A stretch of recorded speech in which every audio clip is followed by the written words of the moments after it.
एक छोटे से शांत गांव में एक आदमी रहता था जिसका नाम राधेश्याम था। उसकी जिंदगी सादी थी, लेकिन उसका दिल भरा हुआ था। वह अपने शांत स्वभाव और भगवान कृष्ण में अपनी अटूट श्रद्धा के लिए जाना जाता था। हर सुबह वह सूरज निकलने से पहले उठ जाता था, कृष्ण की एक तस्वीर के सामने एक छोटा सा दिया जलाता था और अपनी प्रार्थना करता था। यह सादा अनुष्ठान उसके दिन का सबसे महत्वपूर्ण हिस्सा था। वह मानता था कि कृष्ण उसके दोस्त, उसके मार्गदर्शक और जीवन के सभी मामलों में उसके रक्षक थे। उसने धन या प्रसिद्धि नहीं मांगी, उसने केवल अपने परिवार के लिए शक्ति और शांति मांगी, और वह जो भी उसके पास था उससे संतुष्ट था। राधेश्याम अपनी प्यारी पत्नी, 2 छोटे बच्चों और अपने बूढ़े पिता के साथ एक छोटे से घर में रहता था। उसका परिवार ही उसकी दुनिया थी। वह उनके लिए खेतों में कड़ी मेहनत करता था।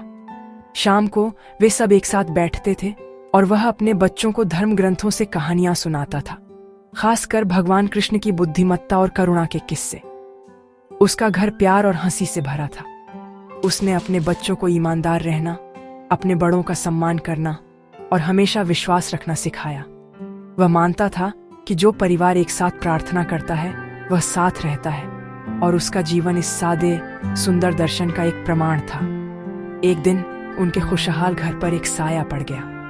राधेश्याम के पिता, जो हमेशा शक्ति और बुद्धिमत्ता का स्रोत रहे थे, गंभीर रूप से बीमार पड़ गए। स्थानीय वैद्य ने कई उपचार किए, लेकिन उनकी हालत बिगड़ती ही गई। राधेश्याम अपने पिता के बिस्तर के पास दिन रात बिताता था। उसका दिल चिंता से भारी था। उसने अपने पिता की आंखों में दर्द देखा और असहायता की गहरी भावना महसूस की। उनके घर में हंसी गायब हो गई। उसकी जगह शांत प्रार्थनाएं और चिंतित फुसफुसाहटें ले लीं। उसने अपने पिता को हर दिन कमजोर होते देखा, और एक डर जो उसने पहले कभी नहीं जाना था उसके दिल में घुसने लगा। जैसे जैसे दिन हफ्तों में बदलते गए, राधेश्याम की चिंता एक लगातार दर्द में बदल गई। वह अपना काम करता रहा और अपने परिवार की देखभाल करता रहा, लेकिन उसका मन हमेशा अपने बीमार पिता के साथ रहता था। उसने अपने प्यारे कृष्ण से पहले से कहीं अधिक उत्साह से प्रार्थना की। हे कृष्ण, वह फुसफुसाता था। उसकी आंखों से आंसू बहते थे। आपने हमेशा मेरी रक्षा की है। आपने हमेशा मेरी प्रार्थनाओं को सुना है। कृपया मेरे पिता को मुझे छोड़कर न जाने दें। कृपया उन्हें फिर से ठीक कर दें। उसने अपनी सारी आशा और विश्वास अपने भगवान में रखा, यह मानते हुए कि अब एक चमत्कार ही उसके पिता को बचा सकता है। एक रात नींद न आने के कारण राधेश्याम अपने छोटे से पूजा घर में गया। घर शांत था, लेकिन उसका मन उथल पुथल में था।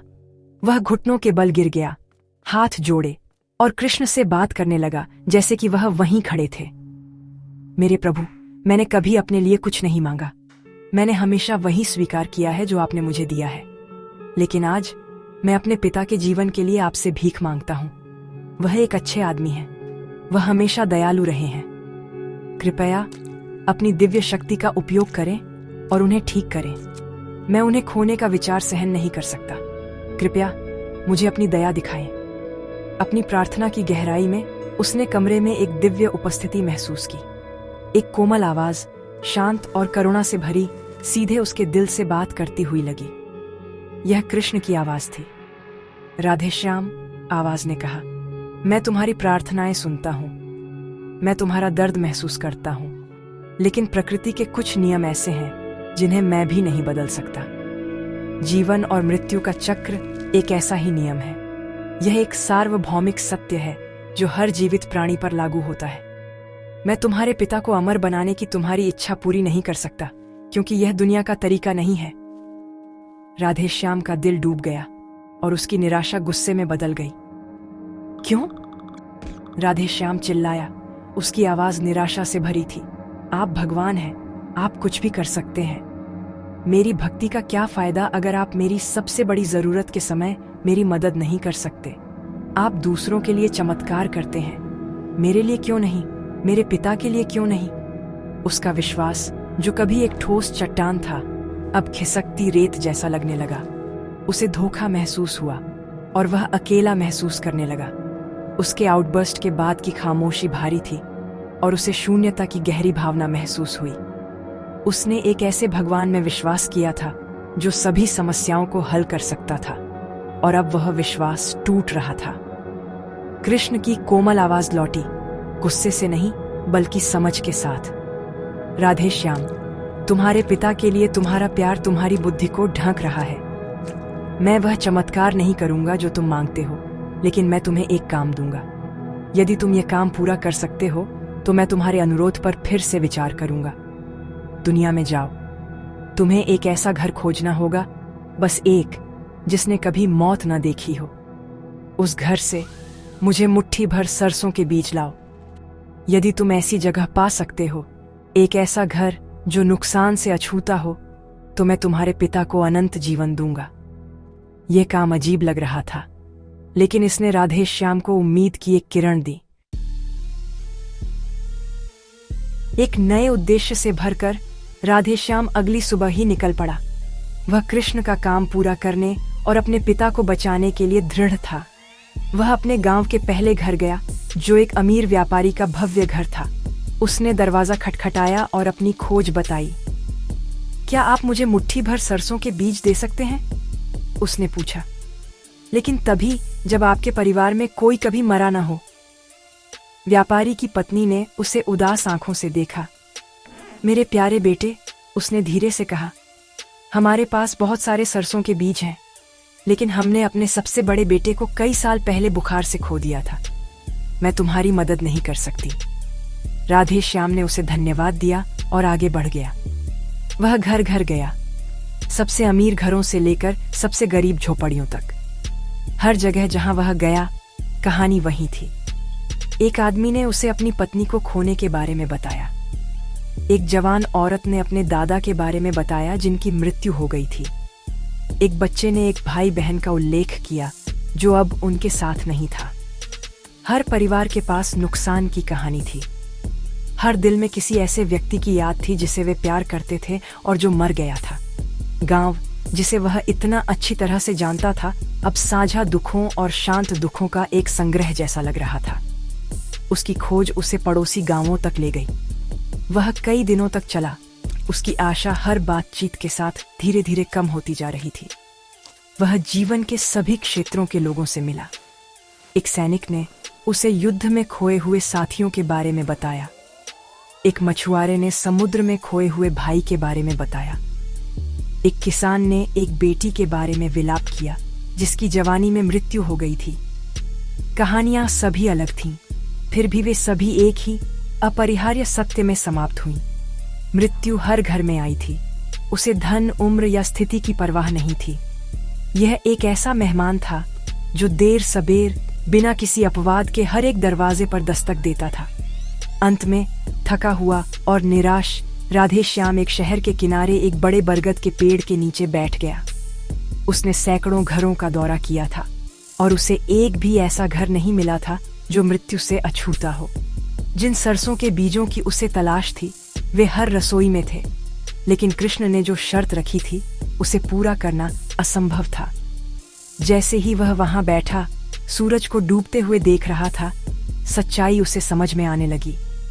कार्य बीजों को खोजने के बारे में नहीं था, कार्य समझ खोजने के बारे में था। कृष्ण ने उसे इस यात्रा पर अपनी सहन शक्ति का परीक्षण करने के लिए नहीं, बल्कि जीवन की एक मौलिक वास्तविकता के प्रति उसकी आंखें खोलने के लिए भेजा था।